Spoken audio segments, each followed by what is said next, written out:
Dios les bendiga, hermanos, amigos que hoy nos sintonizan a través de las redes sociales. Para nosotros como Asamblea de Dios Buenas Nuevas acá en Bárcena, Villanueva, Guatemala, es una bendición poder saludarles. Reciban un saludo de parte de esta congregación que, como todos sabemos, estamos en diferentes hogares. Hay muchas familias de esta congregación hoy sintonizadas y viéndonos y adorando al Señor juntos en este servicio que tenemos online, este servicio que tenemos en las redes sociales. Y reciban un saludo de parte de la congregación de acá de Bárcena, a todos los hermanos y amigos que nos sintonizan en Estados Unidos. Estoy viendo que hay gente conectada en Estados Unidos, en España, y también fuera de acá de Bárcena, gente de San Agustín que también está conectada. Que el Señor les bendiga. Gente de Chiquimula que también nos ha escrito, ahí están sintonizando esta página. Que el Señor les bendiga a cada uno por nombre en esta mañana. Ustedes saben que aquí en Guatemala estamos hoy iniciamos el tiempo de restricción un poquito más fuerte, ¿verdad? El toque de queda es a las 4 de la tarde, hermanos en Cristo. Sabemos aquí en Guatemala a las 4 de la tarde, por favor, todos en casa, obedezcamos. Sabemos que las autoridades están haciendo todo lo que pueden para controlar la situación. Sabemos que es difícil, pero la única forma de poder controlar un poco la situación es que nosotros también obedezcamos y que hagamos nuestra parte, ¿verdad? Y la única de las pocas formas de poder controlar este virus que ha afectado a casi todo el mundo es pues no saliendo de casa. Pues es la forma más viable y tal vez más segura de poder contrarrestar y poder hacer que este virus pues no haga más daño y aquí en Guatemala pues se muera en el nombre de Cristo Jesús, ¿verdad? Obedeciendo a nosotros y quedándonos en casa. Así que esta mañana para acá con nosotros, sabemos que en otros países ya es tarde o tal vez ya es noche. Que el Señor les bendiga. Quiero compartir un momento la palabra del Señor. Voy a pedirle a todos los hermanos que nos están sintonizando, las familias que están reunidas en sus hogares y que están ahí viéndonos, por favor, abramos la palabra del Señor en el libro de Apocalipsis. Apocalipsis capítulo 2. Vamos a estar meditando en esta mañana en un pasaje o en una cita bíblica que muchos conocemos, que todos conocemos, que de hecho usted ha escuchado bastantes predicaciones, enseñanzas de este capítulo, pero sentimos de parte del Señor esta mañana poder hacerlo y poder meditar hoy en este pasaje allí en casa, usted en casa y todos nosotros aquí sintonizados. Apocalipsis capítulo 2, versículo 1 al versículo 7. Gloria a Dios, ya lo tenemos. Vamos a leer la palabra del Señor. Dice así como está escrita: escribe al mensajero de la asamblea en Éfeso, el que tiene las 7 estrellas en su mano derecha, el que camina en medio de los 7 candeleros de oro, dice esto: yo conozco tus obras, tu arduo trabajo y tu perseverancia, que no puedes soportar a los malos, que has puesto a prueba a los que se dicen ser apóstoles o enviados y no lo son, y que los has hallado mentirosos. Además, sé que tienes perseverancia, que has sufrido por causa de mi nombre y que no has desfallecido. Sin embargo, tengo contra ti que has dejado tu primer amor. Recuerda, por tanto, de dónde has caído. Arrepiéntete y haz las primeras obras. De lo contrario, vendré pronto a ti y quitaré tu candelero de su lugar si no te arrepientes. Pero tienes esto, que aborreces las obras de los nicolaítas, que yo también aborrezco. El que tiene oído, oiga lo que el Espíritu dice a las asambleas. Al que venza, le concederé comer del árbol de la vida que está en medio del jardín del Edén de Elohim. Gloria al Señor. Padre, te damos gracias esta mañana. Gracias por darnos esta oportunidad de poder predicar tu palabra y poder congregarnos, no en un mismo lugar, pero ahí en casa, cada familia, ahí en casa. Señor, gracias por darnos la bendición de poder realizar nuestro servicio dominical y saber que detrás de las cámaras, detrás de esta cámara hay personas, hay hermanos allá en sus hogares, allí en familia, reunidos para adorar tu nombre, pero también para escuchar tu palabra. Por favor, bendice a mis hermanos en cualquier parte del mundo que nos estén viendo, que esta palabra pueda bendecir nuestras vidas y que pueda hacer y cumplir el propósito por el cual tú la envías esta mañana. En el nombre de Cristo Jesús, gracias, papá. Amén. El libro de Apocalipsis, hermanos, amigos, los capítulos 2 y 3 corresponden a la división sobre las cosas que son, según el capítulo 1, versículo 19. Nosotros sabemos que en ese versículo dice, escribe, que el Señor le ordenó a Juan que escribiera las cosas que eran, las que son y las que habrán de ser después de estas. O sea, pero el capítulo 2 y el capítulo 3 corresponden a esa división, las cosas que son, o sea, las cosas que en ese momento, pues aquellas congregaciones, aquellos sectores, aquellas regiones a los cuales el Señor les escribe a través de Juan el apóstol, pues estaban atravesando. En ellas se recogen los mensajes que el Señor dirige a 7 iglesias de Asia Menor. Es un asunto actual y tal vez no tanto profético, sino que era un asunto actual. Pero también son temas actuales y también problemas que tienen que ver con la iglesia en cualquier tiempo de la historia. Algunos comentaristas han tomado los capítulos 2 y el capítulo 3 de Apocalipsis con respecto al mensaje a las iglesias y también lo han adjudicado al periodo de la iglesia. O sea, como si el Señor también nos estaba indicando a nosotros la historia de la iglesia a través del mensaje a las 7 iglesias que encontramos acá. Es respetable y es aplicable también a estos según la historia que nosotros sabemos de la iglesia. Pero más que eso, son temas actuales y son problemas que en cualquier congregación, en cualquier creyente puedan estar pasando, y que el Señor habla a tiempo, ¿verdad? Siempre habla a tiempo. Él siempre tiene una palabra para nosotros a tiempo. Pero lo que podemos observar del capítulo, de los versículos que acabamos de leer, es el gran pastor de las ovejas. En este pasaje nos damos cuenta nosotros del tremendo corazón del gran pastor de las ovejas, porque pastoreando su rebaño terrenal observa y descubre cosas que son dignas de admiración, loables, pero también cosas que él tiene que corregir y cosas que también él tiene que reprobar, ¿verdad? En la vida de su rebaño, en la vida de cada uno de nosotros, que las hace ver a quienes estamos inmiscuidos en estas situaciones o en estos puntos buenos o puntos malos también de nuestra vida cotidiana. No hay ninguno de los mensajes en los cuales el amor del buen pastor que conoce a sus ovejas se refleja tan maravillosamente como acá en este pasaje. Un admirable equilibrio se aprecia en los elogios medidos en la que justa dimensión en que Dios solo puede hacer. O sea, solamente Dios puede hacer este tipo de elogios que encontramos acá, porque solamente Dios conoce el corazón de cada uno de sus hijos, de cada una de sus congregaciones, pero también de cada uno de las personas que componen la vida o la congregación, la iglesia suya que está esparcida en todo el mundo. Y describe el primer mensaje que encontramos, se lo escribe a los creyentes que estaban en Éfeso o a la congregación que estaba en Éfeso. Éfeso era una de las ciudades más importantes de Asia Menor.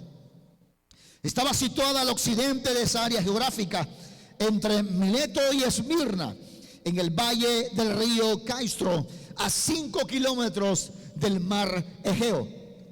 Debido a su fácil acceso al mar, la convirtió en el puerto de Asia. O sea, esa facilidad que aquella ciudad de Éfeso tenía hacia el mar, esa facilidad convirtió a Éfeso como la ciudad más importante de Asia durante la dominación romana. Junto con Alejandría y Antioquía, era la tercera ciudad representativa en el Mediterráneo Oriental, llegando a ser la más importante debido a su privilegiada posición geográfica y a su actividad industrial que aquella ciudad tenía. En el año 560 a.C., Creso, rey de Lidia, conquistó nuevamente la ciudad, restaurando el templo de Artemisa, o la famosa diosa Diana, que luego sería el símbolo de la ciudad de Éfeso.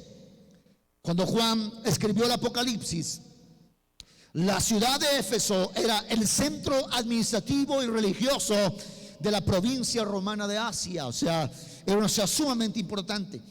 La ciudad tenía una importancia en el mundo religioso debido a ser la principal mitología del culto a la diosa Diana, llamada Artemisa por los griegos, en que esa misma mitología la identificaba como una hermosa cazadora virgen, una deidad lunar que se consideraba como la protectora de las mujeres, no solamente las que se iban a casar, sino también las mujeres que iban a dar a luz. O sea, esta diosa Diana, o Artemisa como también se conoce, era sumamente importante para aquella región, pero para aquella ciudad de Éfeso sumamente importante, porque se le adjudicaba la mitología a esta deidad, ¿verdad?, de esta región, que tenía que ver con las mujeres que iban a casarse, pero también con las mujeres que iban a dar a luz. Está comprobado históricamente que los efesios veneraban a Diana con un culto en el que se manifestaban ritos inmorales y prácticas mágicas. Los de Éfeso creían que la imagen de Diana, según lo que dice Hechos capítulo 19 versículo 35, había venido o caído del cielo, según lo que dice Hechos. Algunos consideran que es posible que la imagen fuese hecha o tallada con el material de un meteorito. Por eso decían que Diana había venido del cielo, porque se creía que la habían tallado, que la habían hecho de un meteorito. La iglesia en Éfeso surge en un contexto paganismo, en un contexto de magia, en un contexto de inmoralidad. O sea, ahí nace aquella congregación que estaba situada en aquella ciudad sumamente importante, no solamente por su área industrial, económica, sino también por su aspecto religioso, porque ahí estaba el centro de adoración más importante. Es más, era una de las 7 maravillas del mundo conocido en aquel tiempo. Por eso Éfeso era una ciudad sumamente importante. Pero basado en este contexto, allí el Señor levanta a una congregación. Ahí en Éfeso se levanta una congregación que llegó a tener suma importancia en la vida cristiana, a tal grado de que pasaron los más importantes predicadores o apóstoles de aquella época por aquella ciudad. Se cree que Juan el apóstol fueron sus pastores, Timoteo, pero sobre todo el apóstol Pablo fue la persona que Dios utilizó para levantar aquella congregación en una ciudad pagana, en una ciudad que no sabía o no creía nada en el Dios de los judíos, sino que en ella estaba la adoración más tremenda en aquel tiempo, y era la adoración a Artemisa, la adoración a Diana de los Efesios, como también el libro de los Hechos a nosotros se nos relata y se nos revela. Dios concedió a Pablo hacer milagros reales en aquella ciudad pagana, donde se hacían falsos milagros. Usted sabe que ahí también la Biblia nos dice que estaban los hijos de un tal Esceva, que fueron a expulsar y decían en el nombre del Cristo que predica Pablo. Querían ellos también hacer lo que el apóstol Pablo hacía, que Dios lo usaba liberando a personas que estaban oprimidas y esclavizadas por la magia, por la brujería y por todo aquel culto pagano y sincretista que se ofrecía ahí en la ciudad de Éfeso. Todos conocemos que Dios permitió a través del apóstol Pablo hacer milagros. Ahí se obraron muchos milagros, sanidades reales ante un montón de falsos milagros que ocurrían en la ciudad de Éfeso. Había un interés enorme por la magia y el ocultismo que se manifestaba en la gran colección de libros que habían en las casas de los paganos que se convirtieron al Señor. Porque la Biblia dice ya en el libro de los Hechos, capítulo 19, que aquella gente que había creído en Cristo trajo sus libros y los quemaron en la plaza públicamente, los libros de magia, de ocultismo que ellos como gentiles paganos tenían.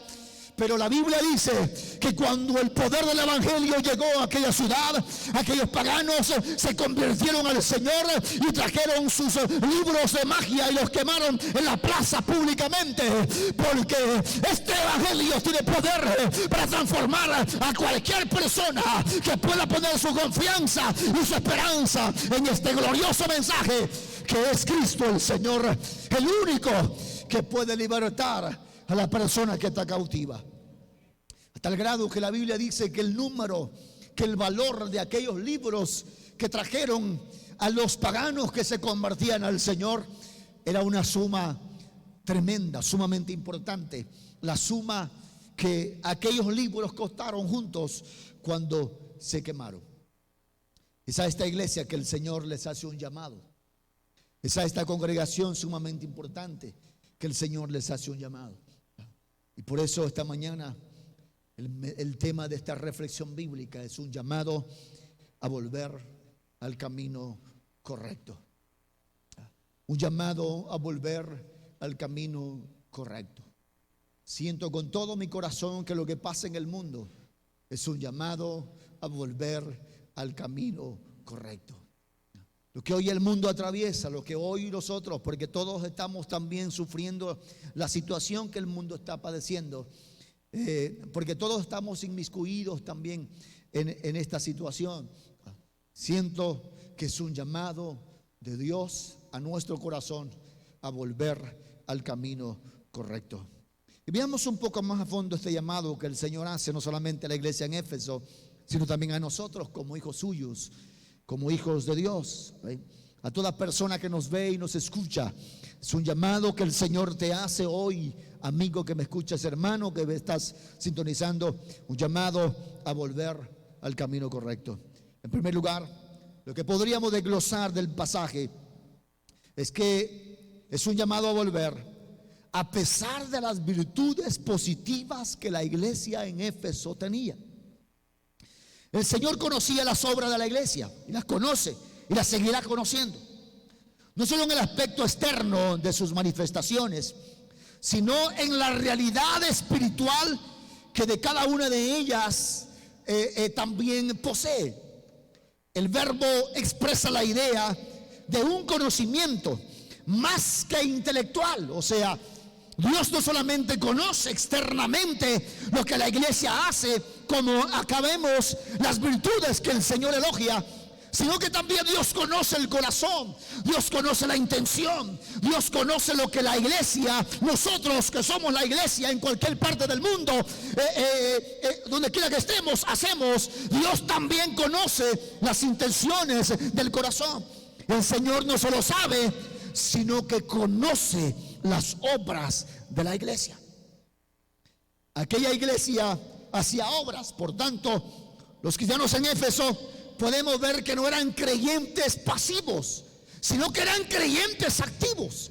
Era una iglesia activa, era una iglesia dinámica, por todo lo que la iglesia en Éfeso, cuando el apóstol Juan escribe por parte del Señor, estaba haciendo y vivía en aquel tiempo. Él conoce, no solamente conoce la actividad externa, sino de la que se manifiesta como consecuencia de un dinamismo espiritual interior que impulsa las acciones. O sea, ¿qué es lo que está impulsando a la acción a nosotros como creyentes, como hijos de Dios, como iglesia en este tiempo? O sea, ¿qué es lo que está impulsando? Y eso es lo que nosotros podemos ver a través del ejemplo de la palabra, del mensaje que el Señor le escribe a la iglesia que estaba en Éfeso. Veamos sus obras. La Biblia dice: yo conozco tus obras, dice el versículo 2, y tu arduo trabajo. O sea, era una congregación, una iglesia con una capacidad de aguante tremenda, porque aquellas obras se llevaban a cabo en un ambiente de dureza que Juan describe como arduo trabajo. O sea, era una congregación que se esforzaba. El calificativo que usa tiene que ver con sufrimiento, con dificultad intensa, algo que produce agotamiento al que lleva a cabo una labor en esas circunstancias. O sea, lo que el Señor le está diciendo a la iglesia en Éfeso y a nosotros es que Él conoce nuestro arduo trabajo incansable que hemos hecho. O sea, muchas congregaciones o muchos creyentes somos dinamismos, tenemos mucho dinamismo en nosotros, hacemos las cosas con mucho dinamismo, somos activos, pero honestamente, ¿por qué el Señor también tiene algo en contra de esta congregación? Bueno, porque Él conoce el sentido, Él conoce el sentir, Él conoce el corazón, y Dios elogia en primer lugar el trabajo incansable, ¿verdad? El trabajo hasta llevar al agotamiento que la iglesia en Éfeso estaba haciendo. Por eso el Señor le dice: yo conozco tu arduo trabajo. Pero también Dios le dice a la congregación: no solamente conoce tu arduo trabajo, sino que también conoce su paciencia. Ellos habían tenido paciencia con relación a las circunstancias, y dice la Biblia, sin desmayar. O sea, era una congregación que tenía mucha paciencia y que hizo todas las cosas, soportó todo lo que le vino y lo hizo sin desmayar. La paciencia es una cualidad cristiana de alta estima, según la palabra del Señor. ¿Por qué? Porque el cristiano no tendría sus ojos puestos en el cielo si no fuese por las tribulaciones que experimenta en la tierra. Mire la situación que hoy vivimos, que hoy estamos atravesando en el mundo entero. Nos ha hecho estar en casa, nos ha hecho dejarnos hoy, este día y cualquier día de la semana. Nos ha prohibido o nos ha abstenido en la bendición de congregarnos. O sea, las tribulaciones son sumamente importantes para nosotros, porque es allí donde los cristianos, donde el mundo entero voltea sus ojos al Dios del cielo. Ayer en el país de Guatemala se promulgó ayuno en todo el país. Si no fuese esta crisis, el gobierno jamás lo hubiera admitido. Pero gracias a esta crisis, amén, Guatemala está volviendo a poner sus ojos en el Dios del universo, en el único Dios poderoso que tiene el control del mundo. Si no fuese por las adversidades y por las circunstancias que estamos atravesando. O sea, la paciencia es una virtud cristiana. ¿Por qué? Porque la paciencia en las pruebas, en las tribulaciones, nos hace que nosotros podamos ver al Dios que nos formó, al Dios que hizo el universo.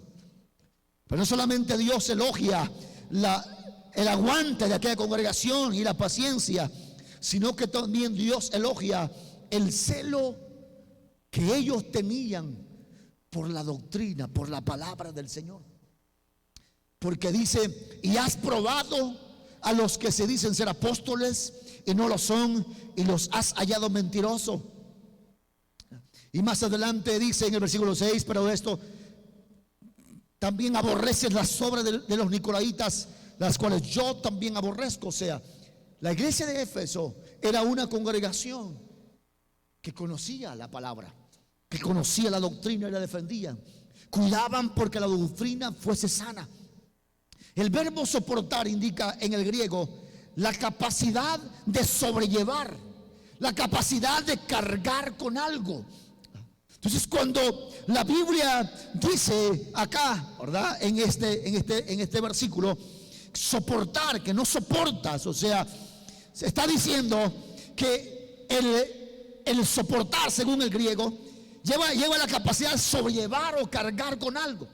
Aquellos creyentes que podían cargar con cualquier tribulación, que podían hacerle frente sin desmayar ante cualquier adversidad.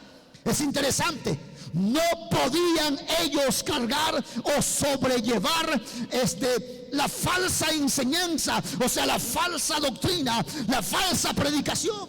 Interesante lo que aquella congregación tenía, porque era una congregación que no le importaba soportar, que tenía paciencia para soportar cualquier conflicto, cualquier tribulación, pero no podían soportar a los falsos. Pero no podían soportar a la gente que se infiltraba en la congregación para destruir la obra. Ellos no la podían soportar.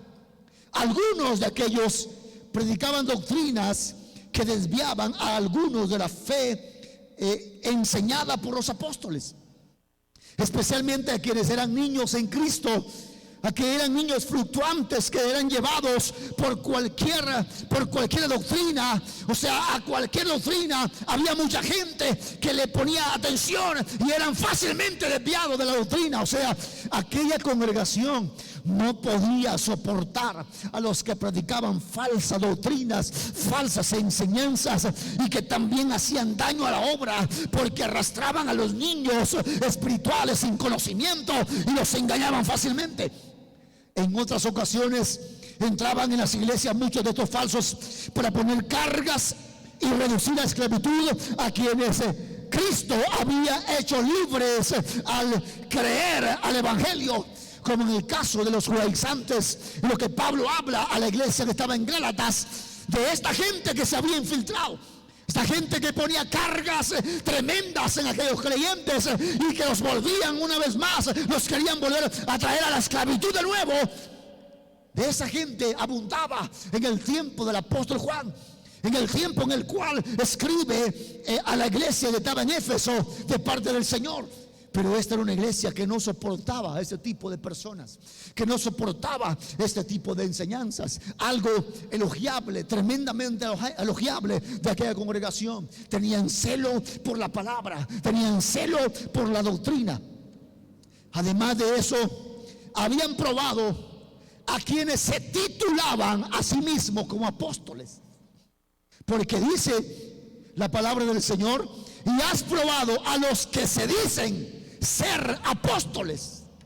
O sea, esta gente no era nombrada por el Señor apóstol, sino que se decían ellos que eran apóstoles. Y aquella congregación en Éfeso los reprobaba, no los soportaba. Ellos habían probado a quienes se titulaban a sí mismos como apóstoles, en el sentido de que ellos eran enviados, como se lee: y probaste a los que se llaman apóstoles a sí mismos, dice en otras versiones. Probaste a los que se llaman apóstoles a sí mismos.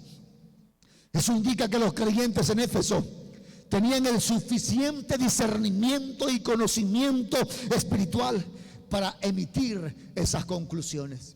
Era una congregación, hermanos y amigos, respetable. Era una congregación que tremendamente tenía muchas cosas elogiables, a los cuales el Señor elogia. No solamente ellos habían soportado, habían trabajado arduamente hasta el cansancio. No solamente habían tenido paciencia en la prueba, en las dificultades. No solamente era una iglesia celosa que cuidaba la palabra, la doctrina, y que probaba a todos aquellos falsos y los hallaba mentirosos. O sea, no solamente eso, sino que era una iglesia fiel.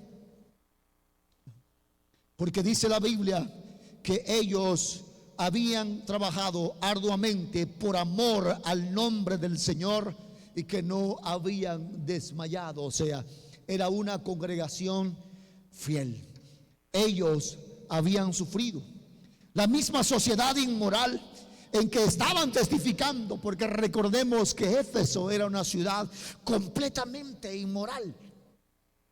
La misma sociedad inmoral en que testificaban ya suponía para aquella congregación sufrimiento.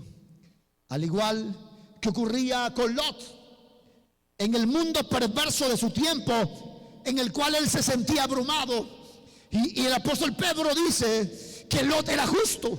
O sea, un hombre que creía en el Dios de Abraham, pero era subyugado o sufría sufrimiento por la situación inmoral de la ciudad en la cual Lot se encontraba, justamente como la iglesia en Éfeso. Éfeso era una ciudad inmoral, una ciudad que tenía un culto tremendo a la diosa Artemisa o a la diosa Diana. Había mucho negocio con respecto a este movimiento religioso. O sea, una ciudad sumamente inmoral, porque los cultos estaban inmiscuidos, prácticas inmorales. O sea, era una ciudad completamente inmoral. Solo el hecho de que la iglesia existía en esa ciudad de Éfeso era una prueba de su sufrimiento. Era un hecho de que aquella congregación sufría.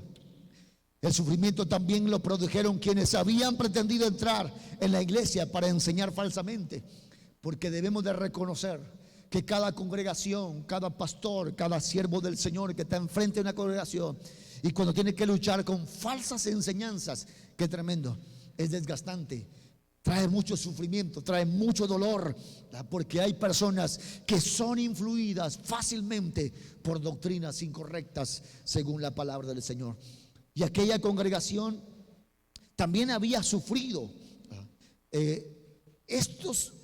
había padecido estas consecuencias que produjeron quienes habían enseñado y quienes enseñaban y predicaban falsamente a aquella congregación. De hecho, el apóstol Pablo, cuando se despide de ellos, les anuncia, les dice que a su partida iban a entrar personas como lobos rapaces para dañar al rebaño. Y esta era una congregación que se cuidaba plenamente en esa parte. Era una congregación que estaba pendiente, o sea, era una congregación fiel en medio del sufrimiento.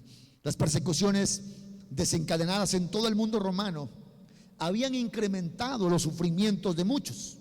Prueba de ello era el destierro del apóstol Juan en la isla de Patmos, aquí donde el apóstol se encuentra cuando el Señor le revela las cosas que fueron, las que son y las que habrán de ser después de estas.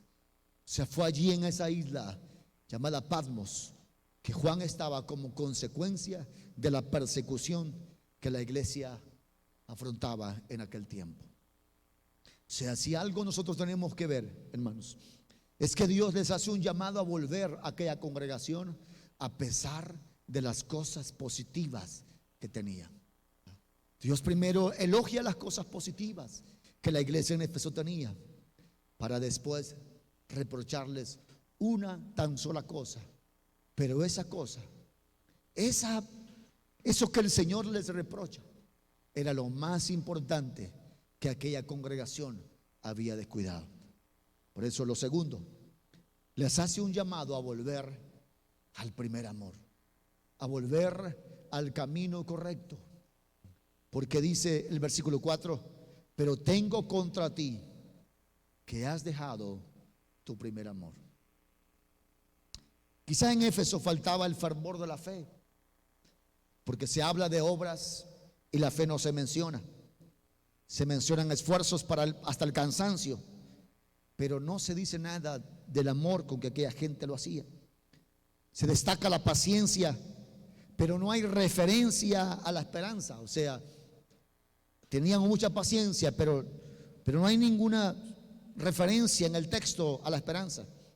Parece que ellos habían perdido la vida espiritual. Y es ahí el problema. Es ahí la situación. Porque según el texto griego dice que el amor de ti, el primero, has dejado. O sea, el Señor le habla a la congregación de Éfeso, nos habla a nosotros, a todos sus hijos en toda la era cristiana. Y nos dice que el amor de ti, el primero, has dejado. O sea, esa es la queja del Señor. El Señor se queja con aquella congregación, y yo creo que también lo hace con nosotros. Porque sabe usted, hermano y amigo que me escucha, muchas veces somos iglesias activistas, o sea, tenemos mucho movimiento, pero lastimosamente hemos dejado por un lado la esencia de la vida cristiana, y es el amor hacia el Señor. Y creo que ahí es donde el Señor se queja y reprocha la vida de la iglesia en Éfeso. Porque tantas cosas hacemos, hermanos. Amigos, tantas cosas hacemos. Y yo creo firmemente que lo que pasa hoy en el mundo, lo que está pasando hoy en la tierra, es un llamado del Señor a la iglesia a volver al primer amor, a volver a hacer las primeras obras cuando nosotros creímos. Dios está llamando a la iglesia en todo el mundo. Dios está llamando a la iglesia en todo el mundo a que volvamos al primer amor.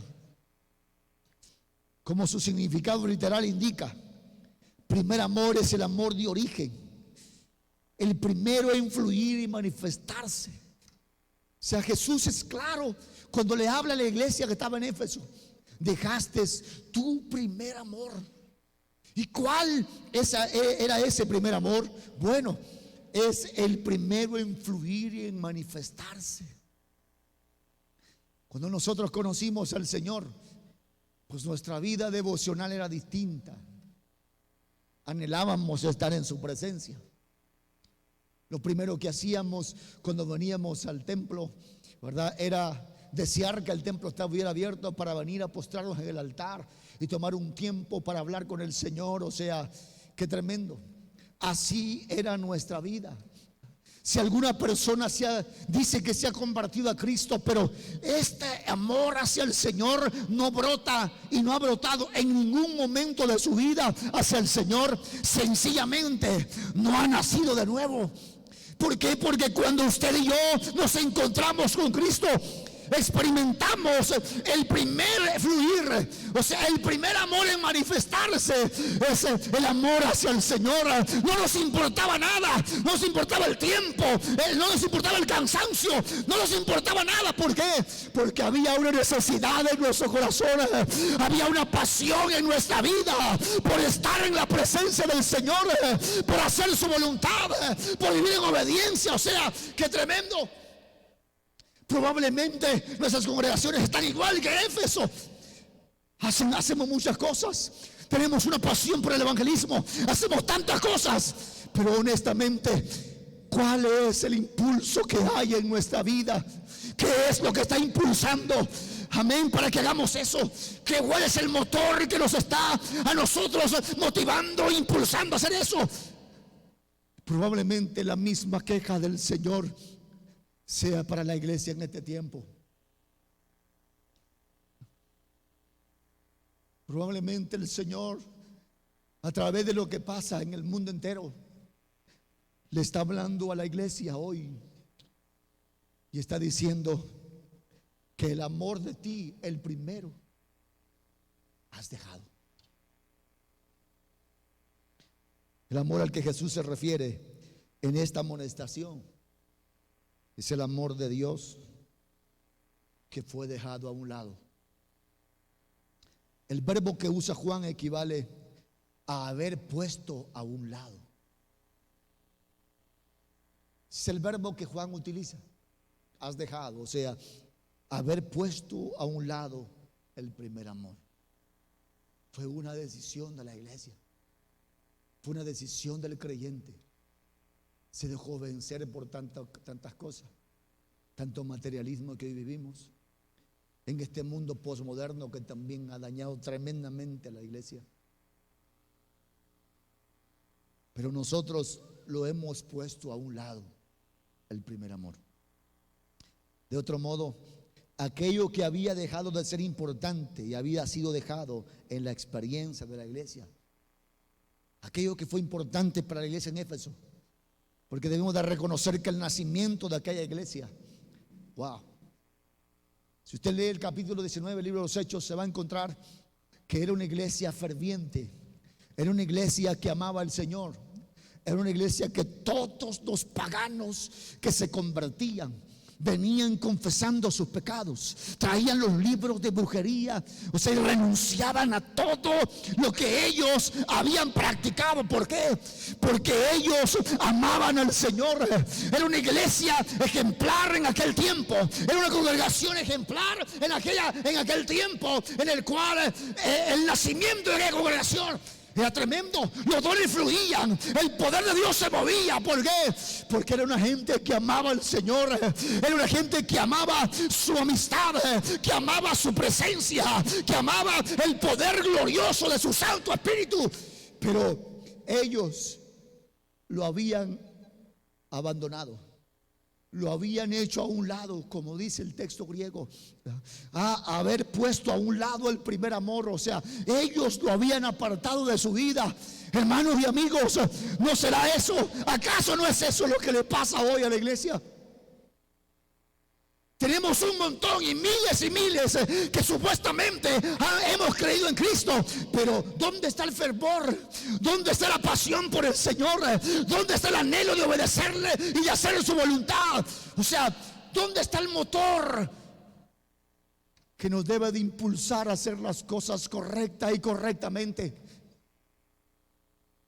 Nosotros hemos abandonado lo mismo que la iglesia de Éfeso, porque nosotros hemos decidido abandonar el primer amor. Y no se vale que muchos de nosotros digamos, que en el pasado es diferente. No, Dios es el mismo de ayer, de hoy y por los siglos. O sea, el Señor también se quiere mover y se quiere manifestar hoy en este tiempo a través de cada uno de nosotros. Pero nosotros hemos dispuesto a abandonar y a hacer por un lado el amor hacia Dios. La palabra dejado se refiere a un abandono definido. La congregación de Éfeso había dispuesto a abandonar el primer amor de una forma definitiva. Y por eso el Señor les dice: recuerda por tanto de dónde has caído, arrepiéntete y haz las primeras obras. O sea, vuelve al camino correcto. Vuelve al camino correcto. ¿Qué pasa hoy, hermanos? Es la voz de Dios hablándonos para que nos volvamos al camino correcto. Y el Señor les dice: pues si no, vendré pronto a ti y quitaré tu candelero de su lugar si no te hubieses arrepentido. Dejaremos de dar luz si no nos volvemos al Señor. Abandonaron el fervor como cuando se convirtieron. Ellos renunciaron a todo amor a Cristo. O sea, se convirtieron y hacían las cosas que Dios quería que se hicieran, pero lo hacían sin la pasión al Señor, lo hacían sin el amor a Cristo. Se volvió una iglesia mecánica, una iglesia que hacía todo, ¿verdad? Porque la Biblia dice que el Señor elogia las cosas buenas que tenía aquella congregación en Éfeso, pero lastimosamente lo hicieron mecánicamente. Era una iglesia ortodoxa que guardaba la doctrina, que conocía la palabra, pero que el amor hacia el Señor no estaba, que la pasión hacia Cristo no estaba. Y el Señor se queja con aquella congregación y le dice: has abandonado tu primer amor. Habían permanecido fieles a su esperanza doctrinal, pero sin la relación personal con el Espíritu de Dios, la relación personal con ese Dios glorioso. ¿A cuántos creyentes nos pasa lo mismo? ¿Cuántos creyentes, hermanos, estamos? Miren, nosotros estamos en un bache espiritual tremendo. No sé si ustedes en esos países en los cuales nos sintoniza están en ese mismo bache, pero aquí en Guatemala, nuestros miembros, incluso nosotros como líderes, hemos olvidado el altar, hemos olvidado la pasión por el Señor, hemos olvidado depender de la ayuda gloriosa de su Santo Espíritu. Y allí está el problema del asunto. Porque cuántos los maestros que dan clases en los institutos bíblicos son testigos que los mismos alumnos, los mismos hermanos, los líderes de las congregaciones no tienen una vida devocional, O sea, viven apartados del Señor, viven la vida mecánicamente, hacen las cosas mecánicamente. No, el Señor quiere que nosotros le amemos. El Señor quiere que en nosotros esté la pasión por su presencia. O sea, el Señor quiere que nosotros volvamos al camino correcto. Por nuestra poca perseverancia en el fervor de la vida devocional, la fe se ha perdido. Cristo dijo cuando habló de la oración, de la perseverancia de la oración, Él terminó aquella parábola de la viuda del juez injusto y dijo: cuando venga el Hijo del Hombre, hallará fe en la tierra. Y su contexto tiene que ver con la oración. La maldad del mundo entero también ha provocado que el amor de los creyentes se enfríe. Jesús dijo: ya por haberse multiplicado la maldad, el amor de muchos se va a enfriar. Hermanos, amigos, el Señor pronto viene, pero Él viene por una iglesia que tiene su aceite y su lámpara encendida. O sea, que su vida devocional, que su amor por Cristo está latente, que hace las cosas que hace por amor al Señor, que evangeliza por amor a Cristo y a los demás. O sea, que hace las cosas porque ama a Cristo, porque ama al Señor. Y esa era la queja de la cual el Señor le dice a Juan que escriba. Y el Señor se queja con la iglesia que estaba en Éfeso.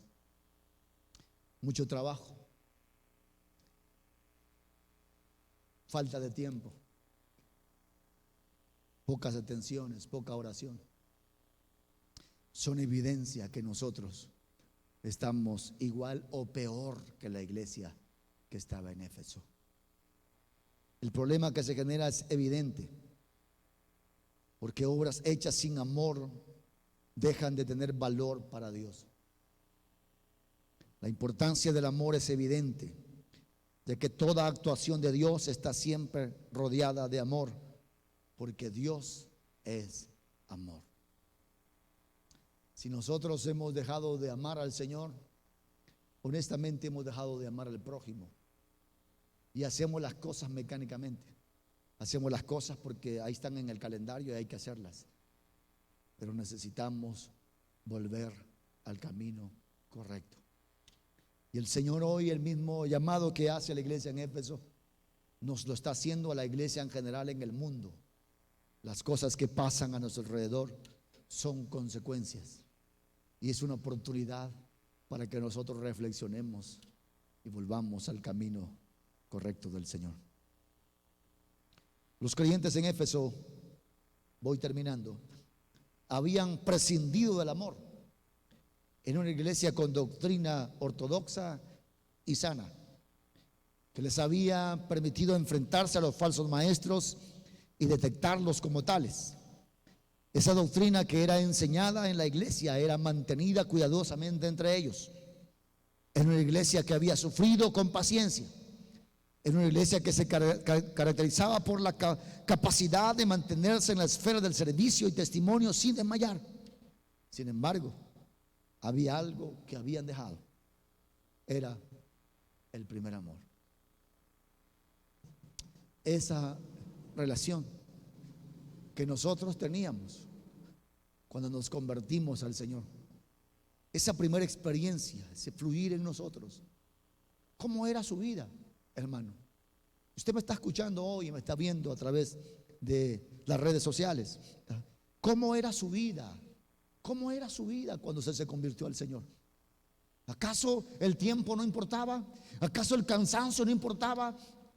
¿Acaso era tanto énfasis en el materialismo? Hoy tenemos un mundo materialista, tenemos un mundo que nos absorbe, tenemos un mundo de consumismo tremendo, que nos bombardean por las redes sociales, por la televisión, por los medios de comunicación, que compremos esto, que esto y lo otro. O sea, tanto afán, y eso nos ha absorbido, y eso ha robado lo mejor del tiempo de nosotros, que era el tiempo que apartábamos para estar con el Señor. Era el tiempo en el cual nuestro corazón se mantenía vivo. Era el tiempo en el cual nuestra vida se mantenía encendida. Pero hoy el Señor nos dice: vuelve a hacer las primeras obras que hacías. Volvámonos. ¿Y cómo se puede hacer? Bueno, una ilustración que he compartido en algunas oportunidades es esta. Un hombre sale de vacaciones. Cuando regresa a su casa, encuentra que su casa estaba cubierta de hielo. Cuando él entra a su casa, encuentra su casa fría, fría, fría. Él sale con un gancho y empieza a golpear el techo de su casa y a poder jalar el hielo para que el hielo cayera. Pasa un vecino y le dice: ¿qué estás haciendo? Pues mi casa está lleno de hielo. O sea, él dice el vecino: es muy sencillo. ¿Por qué no enciendes la chimenea? ¿Por qué no le das calor internamente a tu casa? Y automáticamente el hielo se caerá de tu casa. Si nuestra vida está fría, si las congregaciones estamos frías en cada congregación, es el tiempo de ponerle fuego a nuestra vida. Es tiempo de volvernos, hermanos.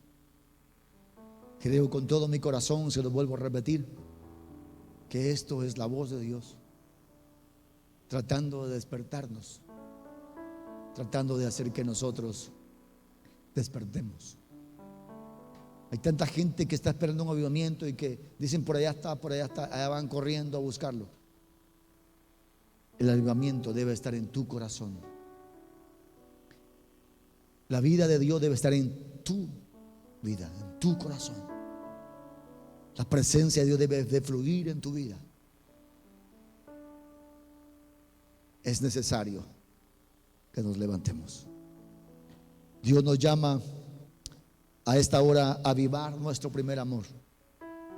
Dios nos llama a volver a nuestro primer amor y hacer esas obras que hacíamos cuando nosotros nos convertimos al Señor. Quiero orar por todos ustedes y que oremos. Cristo nos ama y por eso le hace un llamado a la iglesia para que despierte, para que despertemos y para que volvamos al primer amor. Padre, en el nombre de Jesús, nosotros somos los primeros que tenemos que pedir perdón, porque somos nosotros, tu iglesia la que ha abandonado ese primer fluir. La iglesia en Éfeso abandonó voluntariamente su primer amor. Se apartó de la relación que tenía contigo. Tú a tiempo les haces un llamado, pero según la historia vemos que ellos se habían apartado definitivamente del primer amor. Su candelabro fue quitado. Éfeso ya no dio más luz porque abandonó la relación personal que tenía contigo. Te pedimos perdón, Jesús, porque a nosotros nos pasa lo mismo. A nosotros nos está pasando lo mismo. Por favor, renueva nuestra vida, amado Dios. Renueva nuestros corazones, hermanos. Ahí donde están en familia, tal vez está solo o va manejando, no sé dónde, nos sintoniza. El Señor nos hace un llamado a renovar nuestra entrega, a que nosotros volvamos, por favor. Volvamos. Volvamos. Volvamos a ese amor que teníamos cuando nosotros conocimos al Señor.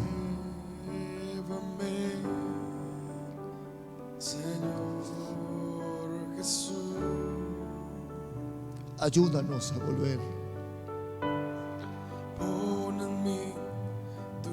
Estamos en los últimos tiempos y tú estás queriendo despertarnos. Ayúdanos a despertarnos. Padre de familia, póngase en la brecha. Llame a sus hijos. Llame a su familia, congréguelos. Humillémonos delante del Señor y pidámosle perdón. Porque abandonar el primer amor era un pecado tremendo que la iglesia en Éfeso estaba cometiendo. Si abandonar la relación que tenemos con Él es una falta gravísima en nosotros. Pero hoy podemos decirle al Señor: Señor, perdónanos. Queremos volvernos a ti. Bendice la familia, Señor. Bendice a los hermanos que en esta mañana nos sintonizan. Por favor, enciende en nosotros esa pasión. Enciende en nosotros la necesidad de ti. Ayúdanos para que nuestro corazón, Señor, se doblegue. Ayúdanos, Señor amado, para volver a amarte, Señor, como lo hacíamos al principio. Como estábamos dispuestos a abandonar todo lo que nos apartaba de ti, Señor. Estábamos dispuestos a sacrificar todo lo que tenía que sacrificar por amor a ti, Jesucristo. Ayúdanos, maravilloso Dios. Perdónanos, amado Dios, porque el materialismo nos ha sucumbido en una miseria espiritual a nivel mundial, amado Dios. El afán, Señor, nos ha sucumbido, nos ha metido en un hoyo, Señor, en un valle, como iglesia mundial, amado Dios. Pero ayúdenos a salir. Sabemos, Dios amado, que no todos podrán salir, porque tú así mismo lo dijiste. Pero ayúdanos. Tu palabra dice el amor de muchos. No dice el amor de todos, sino el amor de muchos. Ayúdanos. Ayúdanos, Señor, ayúdanos. Ayúdanos, Señor, a volver. Sé que lo que pasa en el mundo, sé que esta pandemia, Señor, es un llamado a volver al primer amor. Es un llamado a despertar. Es un llamado, amado Dios, a amarte con todas las fuerzas, a reconocer que la vida no nos pertenece, a reconocer, amado Dios, que nada en este mundo puede salvarnos, solamente tú, mi Cristo. Ayúdanos. Perdónanos, Señor. Perdónanos, Señor. Perdónanos. Porque nosotros hemos pecado apartándonos, abandonado, Señor, aquello que es lo más importante. Es amarte a ti, Jesús. Es amarte a ti, mi Dios. Que no nos importa el tiempo, el cansancio. Que podamos volver a tu primer amor. Aleluya. Levanta tus manos, familias, y digámosle: renuévame, Señor Jesús. Ya no quiero ser igual. Cántale al Señor: renuévame, Señor Jesús.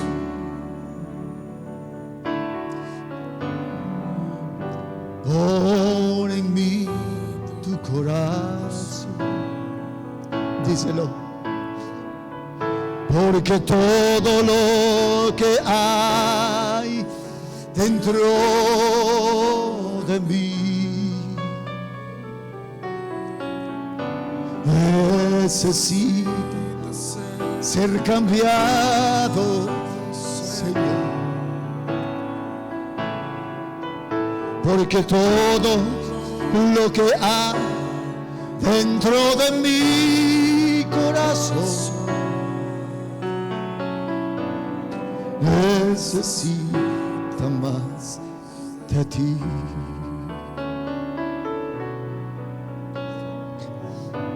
necesita más de ti. Que Dios te bendiga, iglesia, en cualquier parte del mundo que estés.